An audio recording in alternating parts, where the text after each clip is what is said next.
Hello, this is the Growth League podcast. My name is Caleb Clark, and my mission for this show is pretty simple. It's to learn from marketers on how they're playing the great game of marketing leadership, their ideas, experiences, perspective, wins and losses, and the playbook that they've established over time. Listen, there's more than one way to lead a marketing team and a marketing function. So if you're a VP, a CMO, director, or someone aspiring to fill one of these marketing leadership roles in the future, tune in to learn from some of the best in the business. One of the ways I kind of explain my passion for marketing to people now is that it's kind of psychology at scale almost. And so that's an aspect of something that I've definitely learned about myself, that I really find it fun to look at. You can dig into the demographics of your customer base and you try and figure out what exactly are these problems and how do we communicate a solution to it. And then you have to figure out, now, how do we do that at scale? Because it's one thing to do it really well for one project, but there's, hundreds more projects down the road. How do we get in front of them with that same message? So you've been at this game of marketing and marketing leadership for a while now, starting all the way back when you're marketing manager, coordinator, kind of growing, and then you came to office interiors, and there's been a lot of movement within office interiors. Can you give us a bit of an understanding of what's been your journey as a marketer, as a marketing leader, and what attracted you or intrigued you about the office interiors experience, and what's kept you there? What's so sticky about it? Yeah, so I'd say it's a couple of things. I've definitely drank the Kool-Aid for sure. I've been here 10 years now, pretty much my whole career. So I guess it kind of boils down to a couple of factors. One, it's just a great group of people to work with. So it makes it really easy to keep coming into work every day when you're working with really good, really talented people. And the other aspect I'd say is the organization's really quite good at challenging people, and not sort of pushing you into a box and saying, here's your job description, that's it. If you want to leave, and then we'll find somebody else to fill the job description. They're really quite good at sort of letting you evolve as you get experience, as you get better at your role, and sort of like let you shape your own career sort of inside the organization whenever they can. That's awesome. Has that always been the case since day one? Has it been pretty consistent? Pretty much, yeah. I think a lot of it is kind of based around the personality of our founder, and that's kind of his style. So it's kind of in the DNA of the company, for more or less. Yeah. Before we dig into the DNA of Cory as a marketing leader and marketer, give us a little bit of an understanding, a quick plug for Office Interiors. I know it's a premium product. I know there's a lot of history of delivery excellence. Tell me about the company. Yeah, for sure.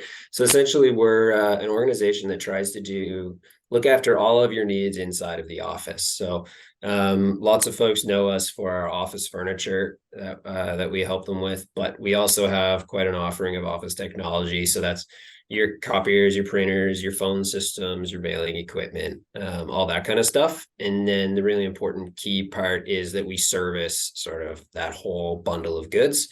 So our goal is to try and create kind of a turnkey experience where you're moving into a new space, you're renovating your space, you're trying to make your space bigger, smaller, fit more people into it, adapt to a more flexible workplace. Well, now that you have folks working hybrid, that you kind of bring those problems to us, and then we sit down and we help you figure out how to get the most value out of your space, and give your team kind of the most productive workplace that they can have. Awesome.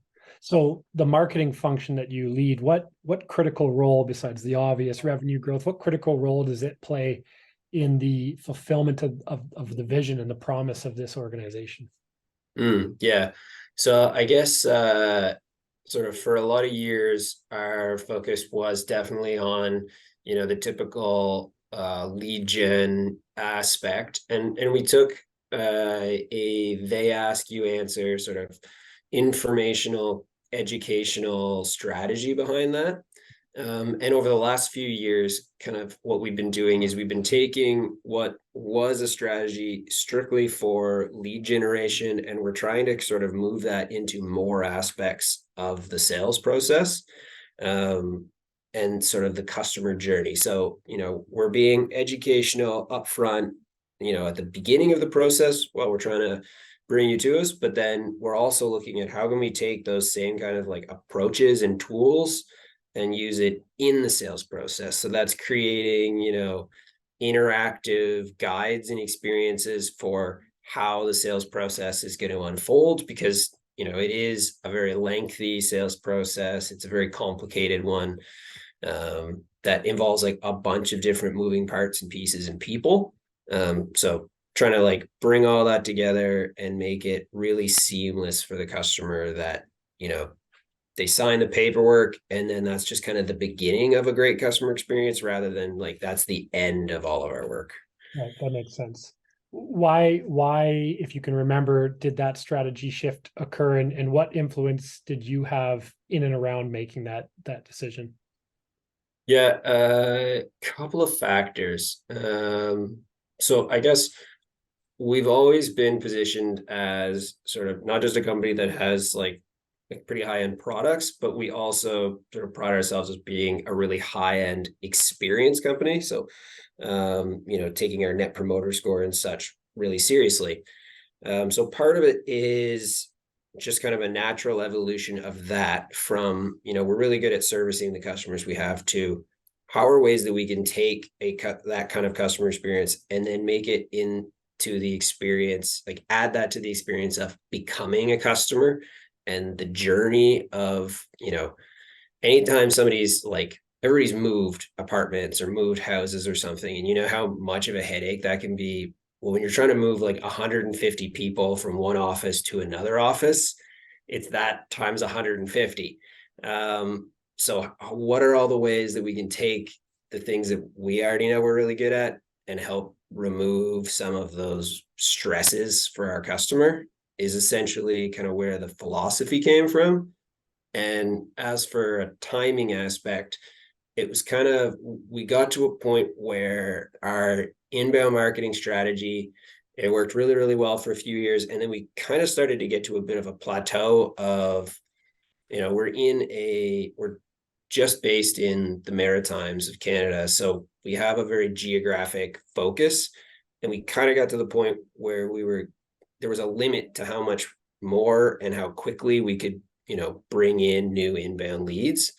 So we basically kind of looked at it as, we're not moving away from that strategy, but like, what else can we do with the stuff that we're making, and the techniques that we're using to add value elsewhere? Yeah, that makes sense.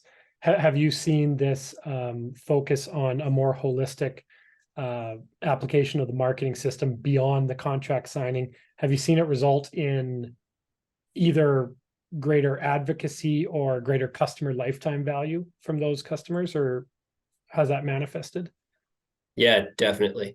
So we're 2 years into that sort of like expansion or transition of sort of strategy. And the biggest wins that we can kind of point to, because it is a pretty like cyclical business where, you get a really big project with a customer, and then 10 years later, you have another really big project, and in between is much smaller sort of day-to-day stuff.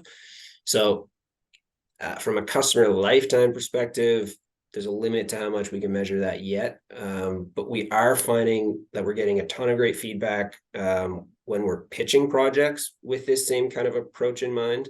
So like, we've created things like video flythroughs of a space for a customer, so that the person, because what we were finding was the customer who's actually in the space with us has a good feel of like what the vision is going to be, because they've been working with us for months, but everybody else on their team is still like in the dark. All they see is this like two-dimensional drawing, and they're all stressed about all the unknowns. So like, that's one of the tactics, for example, that we kind of have been using to make that a little more seamless. And then So that's turning into like a higher win rate on our major project bids and that kind of thing. Cool. In your time at Office Interiors, what have you learned about yourself as a marketer and a marketing leader through that experience? What has evolved? What has come to the surface as key insights that define really who you are as a marketing leader today? Yeah, I'd say it took me a few years to realize it, but one of the ways I kind of explain my passion for marketing to people now is that it's kind of psychology at scale almost. Um, and so that's an aspect of something that I've definitely learned about myself, that I really find it fun to look at. You can dig into the demographics of your customer base and you try and figure out what exactly are these problems and how do we communicate a solution to it. And then you have to figure out, now, how do we do that at scale? Because it's one thing to do it really well for one project, but there's, hundreds more projects down the road. How do we get in front of them with that same message? So that's something that I've learned about myself, and also kind of looking at marketing as a blend of like an art and a science. So kind of, I always saw myself as a very numbers driven kind of person.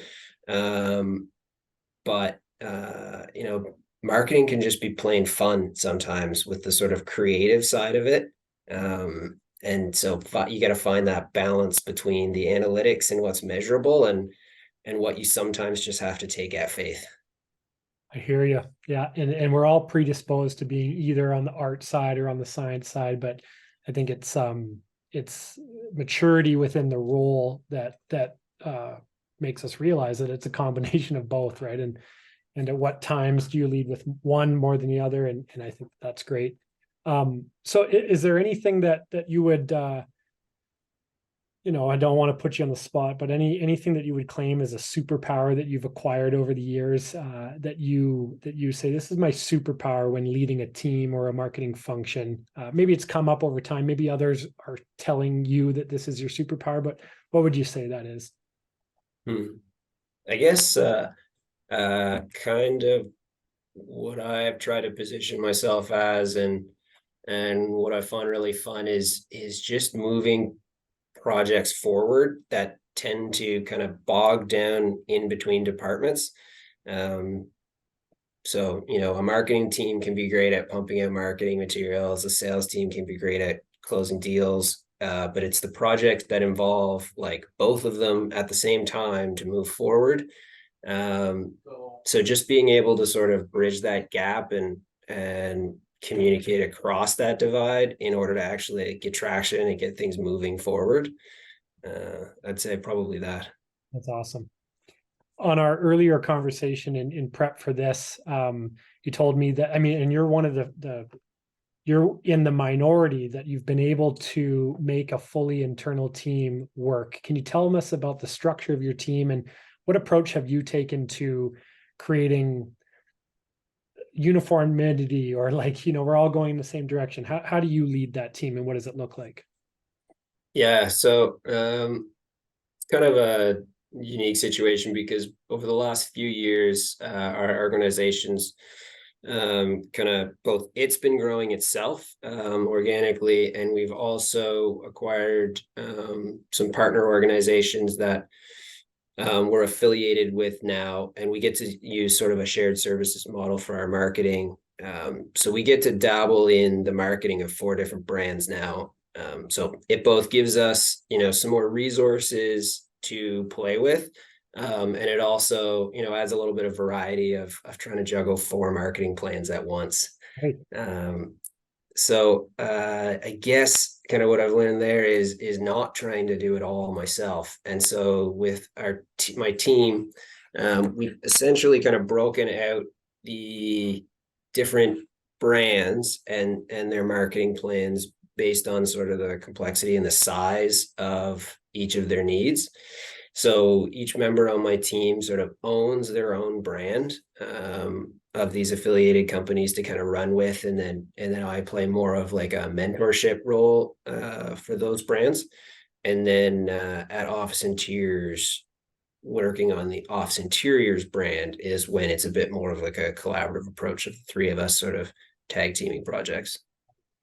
So with an internal team, how do you overcome the burden that every marketing director or leader is faced with at some point, that constraint of either time or skill set? How do you do that? You alluded to saying no to certain things. That might be part of it, but how do you crack that code? Because it baffles many. It definitely does. I guess it's a really good question. I guess it really comes down to like having strict priorities, and being able to prioritize, like what outcomes are most important. What are actually the most important deliverables this year in the marketing plan, so that we can prioritize our time accordingly, and then kind of walking that back throughout the year to quarterly and monthly and then weekly sort of objectives, goals, and workflows. Right. The idea that if you identify the most important things, it's not that you won't work on other things, but if those other things drop, so be it. Exactly. Like sometimes you have to say no to a project, but often I find that if you're just really focused on what are the key outcomes, you can kind of, a lot of projects you're able to kind of shape to be better aligned with those. And then, you're not juggling a dozen different projects that have varying levels of importance and outcome. You can kind of shape some of those together, I find. Bring some different aspects of different ones together, bring people on board with like a shared vision of something that really closely aligns to that core goal. And then it's a little easier to get agreement across the board of where we're spending our time. Yeah. Getting agreement across the board. I think you're probably referring to your marketing team, but to tee up my next question, how do you facilitate strong integration of the marketing function throughout the rest of the organization? That could be either making them aware and bought in, or pulling them in for perspective sharing and putting their thumbprint on it. How, because marketing sits at the core of the organization, right? So what do you do to facilitate its integration across? Yeah. I would say I personally kind of view marketing as, our customer, the marketing team's customer is actually our sales team, rather than, we see customers as customers as well for the organization, but we try and look at it from that perspective so that we keep sort of the priority in our own minds of like where we're spending our time and how we're communicating that. So, we attend the like weekly and bi-weekly sales meetings that the sales team have. We don't get into the weeds on everything with them, or, stick our nose into all of the stuff that they work on, but we make sure we're at all of the high level meetings where they're kind of going over their major projects that are coming down the funnel, so that we're in tune with like what opportunities are coming up that we might be able to come up with a creative idea to help win. And vice versa, taking those opportunities to kind of show off, okay, here's a project that we did on the other side of the business and how we sort of used that tool or that content, or that various, piece of marketing material to help them win, on the furniture side. So, now that you have it in your toolbox on the technology side and vice versa. That's a great example to the question I was going to ask, which is, so many times when there's a sales and marketing relationship, unfortunately, it comes down to sales team demands what they want, marketing team just catches and responds. But instead, like, what are some examples? And you gave me one of marketing being proactive and informing something as it relates to the sales function, and instead of this unilateral relationship, right? Absolutely. Like we try and view it as like our job is to make the sales team, make their job as easy as possible and make them as effective as possible. So taking that kind of approach seems to make it a little easier to get sort of buy-in for them to involve us early in sort of their funnel discussion so that we know what's coming down and we can take that proactive approach. It definitely is a lot harder to add value when you find out 2 days before an RFP is due and you have to drop everything and try and help salvage the situation. Yeah. So if the sales team is your customer, and I actually love that way of describing it, what does that customer, being the sales team, what do they ultimately hold you guys accountable to? Like if there's one or two things that are the most important, but everything else is kind of a nice to have, how do they hold you to account? What are your Yeah, from a metrics perspective, the key one would be like qualified leads that we hand off. So that would be the number one measurable sort of thing that they can hold us to account for. There's other projects that we run that are a little less measurable. For example, we have been sticking our toes into e-commerce, not as a way to compete with our sales team, but as a way to sort of ease their time burden for smaller projects so that they can focus their efforts on the really big ones that make a difference for the company. because the um, big ones aren't converting through e-commerce, high pop. exactly, yeah. So no, that makes sense. Is there was it a co-created exercise to define, we talk about lead generation being the main function or the main accountability measure. What defines a qualified lead in your guys' case? Mhm. Yeah, so in our case, we're fairly strict. We consider a qualified lead a lead that the marketing team has actually had contact with themselves. So they might have come through the website downloading content. They might have come in through social media. They might have come in, calling us or emailing us out of the blue. But whatever it is, the marketing team themselves have actually qualified that customer, whether it's firing them off a preliminary sort of templated email that back qualifies them for budget authority and timeline, or whether it's just receiving that initial point of contact and checking it against sort of bat, but making sure that it's essentially worth a sales rep's time, and we can fulfill the customer's need, and there's alignment that the customer has stated, yes, I want like a salesperson to actually call me. We don't push anything through to the sales team unless there's that. Awesome. That process just exemplifies your statement before where you're saying that the sales team is your customer. You're treating them in a way that you would want to treat any customer, right? Like, what are their biggest pain points? It is dealing with dead leads or non-qualified leads, right? And so leaning into that, I think that's awesome. So many times, as you know, man, marketing team says, hey, we generated the lead because they have a pulse and they're in our geo or they're whatever, but sales team's problem to figure it out. Your guys are taking a totally different approach. That's cool. In this position you hold in the game of marketing leadership, running a function, what is the top thing that comes to mind that worries you or scares you or pains you or frustrates you? Maybe you've solved it, maybe you haven't solved it, but what is the biggest scary component of this role and this function?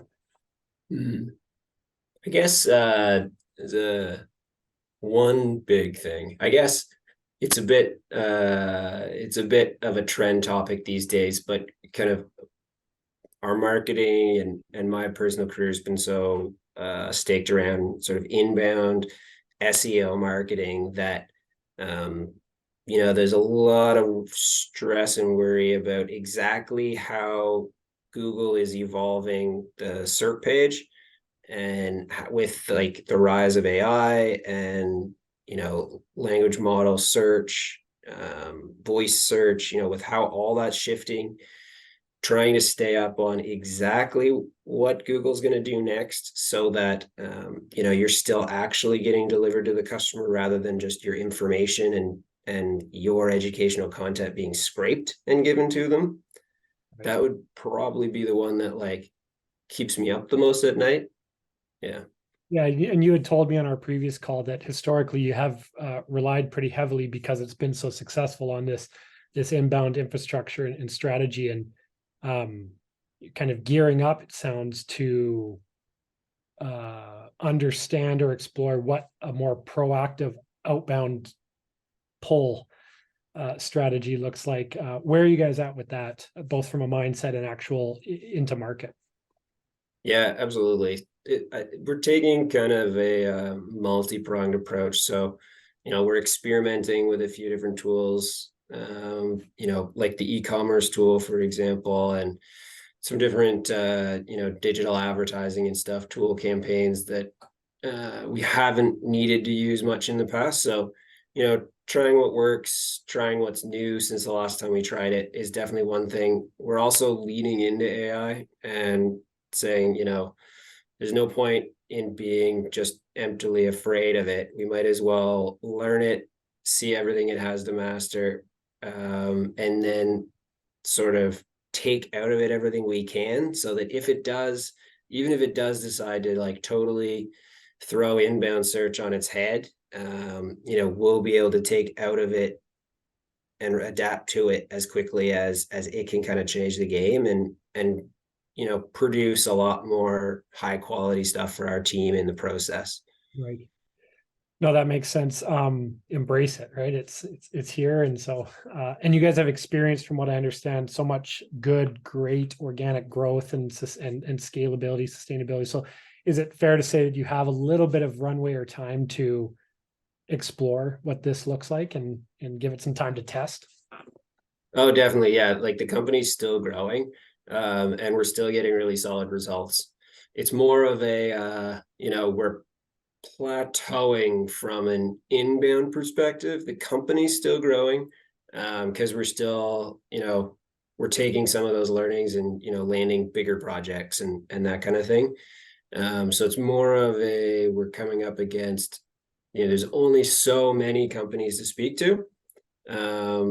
So how do we get better at winning those deals rather than necessarily finding a whole lot more companies in our geographic location, I guess, would be one aspect of it. And then the other is, how do we use AI to sort of keep up with, changes on Google, and maybe even like get out ahead of our competition, so that even if the way the SERP looks is completely different in 2 years than it is right now, and total search traffic might be like that goes to a website and can convert into a traditional MQL, even if that, drops to 10% of what it is right now, we're going to be still getting the vast majority of that because we're, leading the edge of the industry and of our competitors. Makes sense. I mean, and it will change. You said, if it changes, we both know it will change. But here's to geek out a little bit. With your industry and the products and services that you offer, my understanding or my belief is that there's high intent behind the buyer as it relates to what you're offering, right? It's not like they see a Facebook ad and they're like, oh, that's a good idea. We should totally change our whole thing, right? So while SERP may change and the whole dynamics around that may change, intent is so critically a part of your buying cycle, right? So my question to you is, when you are venturing into this more proactive sort of relationship building, demand generation, outbound scenario, how can you do that? How can you do that in a way, or how do you plan to do that in a way where you're still understanding that intent will ultimately drive the decision to pick up the phone or to become a lead? How do you build an outbound system that is based on existing intent? Do you know what I mean? Yeah, yeah, I think I do. I guess I don't have like a super concise, catchy answer. We're definitely spending a lot of time trying to figure out how to, go beyond surface level, like personalization at scale, like figuring out ways that I can craft messages to our existing customers or our existing contact base that we can sort of push messaging to them beyond just kind of like personalization tokens in an email or something like that. how do we use AI to segment our existing customer base a lot better and predict who's going to have that intent before they have to put it into Google search. That's kind of the philosophy that I'm looking at it from. No, that makes sense. A lot of groups, I think, when they're making this transition to outbound, they start off by spraying and praying and then trying to refine from there. But you've had this experience in terms of super segmented traffic coming in. You're going to apply that to the outbound strategy. Makes sense. Here's my last question for you. Outside of tactics and strategies from a marketing standpoint, those are all great, but we know that the people component of our team and of our function is the most important. So part of your role you mentioned was mentoring, but what is your thoughts on a modern day version of a marketing director, like a 2023 version of marketing? What role must they play as it relates to growing and developing and empowering and motivating people?